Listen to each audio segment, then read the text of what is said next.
Hello friends, welcome to my channel of medical matters.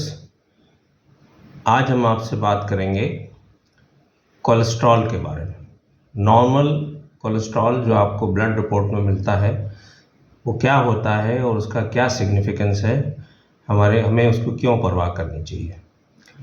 जब हम blood report कराते हैं तो हमारे रिपोर्ट में दो तरह की चीज़ें होती हैं, ट्राइग्लिसराइड्स और कोलेस्ट्रॉल। ये दोनों क्या हैं? ये दोनों ही एक फ़ैट की वैरायटी है और फैट पानी में सॉल्युबल नहीं होता है। जब हम पानी में ऑयल डालते हैं तो हम देखते हैं ऑयल अलग हो जाता है, पानी अलग रहता है, उसके ड्रॉप्स अलग अलग रहते हैं। इसी तरह से फ़ैट भी हमारे ब्लड में सॉल्युबल नहीं होता। उसको सॉल्युबल बनाने के लिए, उसको इस्तेमाल करने के लिए हमारी बॉडी जो है उसको एक तरह के प्रोटीन से कंबाइन करती है, उनको लाइपोप्रोटीन बोलते हैं। लाइपोप्रोटीन और फैट कंबाइन करके अब ये हमारे ब्लड में सर्कुलेट होता है और इस्तेमाल होता है। तो ये जो ट्राइग्लिसराइड है, पहले हम इसकी बात करते हैं। ये ग्लिसरॉल और 3 फैटी एसिड से मिलकर बनता है और इसका मेन इस्तेमाल बॉडी में क्या है? As a source of energy. ये लिवर से बनता है, निकलता है और पेरिफेरल टिश्यू में, बाहर के टिश्यू में, ये हमारे मसल में as a source of energy इस्तेमाल होता है।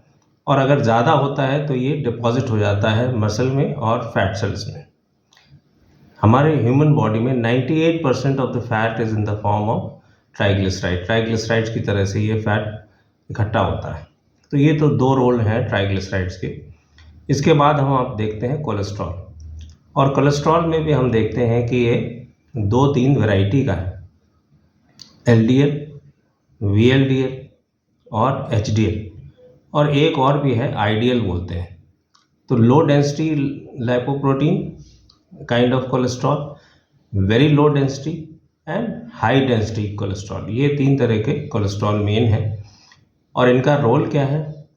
वीएलडीएल और एलडीएल ये हमारे लिए एथेरोजेनिक बोलते हैं। दैट मीन्स ये हमारे ल्यूमन में, हमारे ब्लड वेसल्स में कोलेस्ट्रॉल डिपॉजिट करते हैं। इनका काम है ये कोलेस्ट्रॉल को हमारे ब्लड वेसल्स में की इनर वॉल में ये डिपॉजिट कर देते हैं। इनर वॉल में डिपॉजिट करने से क्या होता है? ये धीरे धीरे बड़ा होता है, वहाँ पे प्लाक या एक तरह का ऑब्स्ट्रक्शन कर देता है और इस ऑब्स्ट्रक्शन के साथ में ये इसको हार्ड भी बना देता है। तो जिसकी वजह से जब हमें ब्लड में ज़्यादा ज़रूरत होती है, हमें ज़्यादा ब्लड की ज़रूरत है, जैसे हम एक्सरसाइज कर रहे हैं या हम किसी फियर या फ्लाइट सिचुएशन में हैं, तो हमारी ब्लड वेसल प्लायबल नहीं रह जाती और वो ज़्यादा ब्लड सप्लाई और ऑक्सीजन नहीं दे पाती और हमें हार्ट अटैक हो जाता है या ऑक्सीजन की कमी हो जाती है। दूसरा इसका नुकसान ये हो सकता है कि ये प्लाक कभी कभी फ्रेजाइल हो जाए और टूट जाए और ये टूट करके आगे जाके छोटी नली को ब्लॉक कर दे और उसको कम्प्लीटली डेड कर सकता है। तो ये हमारे कोलेस्ट्रॉल के नुकसान है और ये एलडीएल और वीएलडीएल से होता है। दूसरा एक तरह का कोलेस्ट्रॉल है जिसको एचडीएल बोलते हैं, हाई डेंसिटी। इसका काम क्या है? ये स्कैवेंजर है, ये उल्टा काम करता है। ये वहाँ से कोलेस्ट्रॉल को निकालता है पेरिफेरल टिश्यू से और वापस ले आता है। तो इसीलिए इसको हम गुड कोलेस्ट्रॉल बोलते हैं, एचडीएल गुड कोलेस्ट्रॉल बोलते हैं। इसका लेवल जो है करीब 38 मिलीग्राम या उससे ज़्यादा होना चाहिए। टोटल कोलेस्ट्रॉल, टोटल ट्राइग्लिसराइड जो है ये 200 से कम होनी चाहिए, रफली 180-190, 200 से कम होनी चाहिए। तो ये तो इसका रोल है कोलेस्ट्रॉल का, बैड रोल ना। गुड रोल क्या है? हमारी बॉडी में होता ही है क्यों कोलेस्ट्रॉल? अगर ये ख़राब है तो ख़राब तो कुछ नहीं होता, बॉडी ने बहुत इवॉल्व करके हमारी सिस्टम को बनाया हुआ है।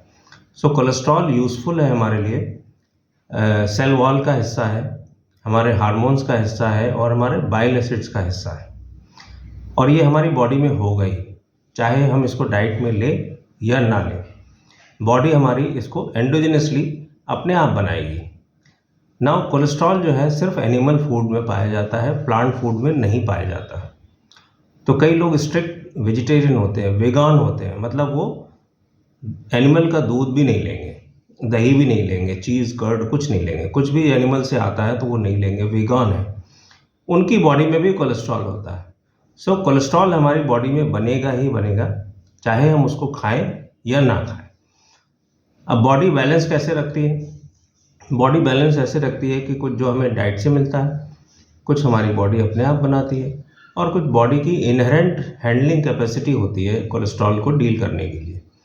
तो इन सब तरीक़ों से बॉडी में कोलेस्ट्रॉल मेंटेन रहता है। अब कभी कभी ये बैलेंस गड़बड़ हो जाता है। तो बैलेंस गड़बड़ होता है, उसकी क्या क्या वजह हो सकती हैं? मेन मोटी मोटी वजह हम जान लें। सेंट्रल ओबेसिटी, हमारा मोटापा जो पेट में बढ़ जाता है, diabetes, insulin resistance, alcohol intake, कुछ खास तरह की दवाइयाँ जैसे बीटा ब्लॉकर्स या रेटिनॉइड्स होते हैं, और कुछ एक डिजीज़ भी है जिनकी वजह से कोलेस्ट्रॉल बढ़ जाता है, जैसे हाइपोथायराइडिज्म। हाइपोथायराइड वेरी कॉमन है और इसकी वजह से भी कोलेस्ट्रॉल बढ़ जाता है। तो इसलिए जब हमें टेस्ट करना है तो हमें इनको भी चेक करना है। नाउ कोलेस्ट्रॉल बढ़ा है हमारे शरीर में तो इसके कुछ साइन सिम्टम्स भी हो सकते हैं, और ये साइन सिम्टम डॉक्टर ही देख सकता है, बट हम आपको नाम बता देंगे और कुछ उसकी इमेज दिखा देंगे तो आप समझेंगे कि ये क्या है। एक होता है कॉर्नियल आर्कस, एक सफ़ेद रंग की लाइन सी बन जाती है हमारे कॉर्निया में, आईज़ के जो ब्लैक पार्ट होता है उसके चारों तरफ, इसको कॉर्नियल आर्कस बोलते हैं। और ये फैट डिपॉजिट हमारी स्किन में आ जाता है जिसको हम ज़ैंथेलाज़्मा बोलते हैं। ज़्यादातर ये आँखों की पलकों में, एल्बोज़ में, बैक ऑफ द हैंड और पैर के एक्लिस टेंडन में ये ज़ैंथेलाज़्मा जमा हो जाता है, जिसको देख के हम कह सकते हैं कि हाँ, इनमें फैट ज़्यादा हो रहा है, इनकी लिपिड प्रोफाइल अच्छी नहीं होगी और इनको चेक करना चाहिए।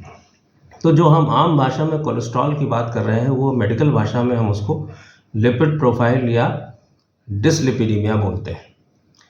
तो अगर किसी वजह से हमें अब ये ज़्यादा हो गया है तो हमें क्या करना होगा? पहले तो हमें टेस्ट कराना होगा, और ये टेस्ट करने में ध्यान रखना है कि कम से कम 12 घंटे की फास्टिंग चाहिए। जो भी हम डाइट में कोलेस्ट्रॉल लेते हैं वो 8 से 10 घंटे में निकल जाता है और 12 घंटे में करीब करीब पूरा निकल जाता है। तो फास्टिंग 12 घंटे की होनी चाहिए, तब आपको ये ब्लड टेस्ट कराना चाहिए। कभी कभी डॉक्टर ब्लड टेस्ट कराता है क्योंकि वो हमारी हार्ट डिजीज़ के लिए हमें स्क्रीनिंग करना चाहता है, या हम कोई दवा ले रहे हैं, या हम कोई वेट लॉस की कोशिश कर रहे हैं, या हम कोई और तरीके से मॉनिटर करना चाहते हैं अपना कोलेस्ट्रॉल, तो हमें ये टेस्ट कराना पड़ता है। अब मान लीजिए हमारा कोलेस्ट्रॉल बढ़ा हुआ आ गया या ट्राइग्लिसराइड बढ़ा हो गया, दोनों चीज़ें इंपॉर्टेंट है। ट्राइग्लिसराइड भी इम्पॉर्टेंट है और कोलेस्ट्रॉल भी इम्पॉर्टेंट है, दोनों चीज़ें हमारे लिए इम्पॉर्टेंट। अगर बढ़ा हुआ आता है तो हम क्या करेंगे? पहले तो इसके 2 तरीके हैं। एक है कि हम बिना मेडिसिन के अपनी लाइफस्टाइल चेंज करके इसको सुधारें, और दूसरा एक तरीका है कि हम मेडिसिन लें, अगर उससे काम नहीं चलता है तब। तो हम क्या कर सकते हैं? पहले तो हमें अपना वेट चेक रखना पड़ेगा, वेट एक नॉर्मल रेंज में मेंटेन करना पड़ेगा। हमें अपनी डाइट कंट्रोल करनी पड़ेगी, और हमें एक्सरसाइज ज़्यादा करनी पड़ेगी, और हमें कुछ अच्छे खाने जो है वो खाने पड़ेंगे और कुछ ख़राब कम करने पड़ेंगे। तो वेट कंट्रोल के लिए तो नॉर्मल है, हम डाइट कंट्रोल करें, एक्सरसाइज करें, दोनों का कॉम्बिनेशन हमारा वेट कंट्रोल हो जाएगा। कहना आसान है मगर करना पड़ता है अगर हमें अपनी सेहत चाहिए। दूसरा, कुछ खाने हमें कम करने पड़ेंगे, कुछ चीज़ें डाइट में कम करनी पड़ेगी, जैसे सैचुरेटेड फैट या ट्रांस सैचुरेटेड फैट हमें कम करनी पड़ेगी, और उसकी जगह हमें हार्ट को प्रोटेक्ट करने वाली चीज़ें बढ़ानी पड़ेगी, जैसे कि वेजिटेबल्स, फ्रूट्स, पल्सेस और लीन मीट और चीज़, इस तरह की कुछ चीज़ें हमें बढ़ानी पड़ेंगी ताकि, और लो ग्लाइसेमिक इंडेक्स फूड हमें बढ़ाने पड़ेंगे।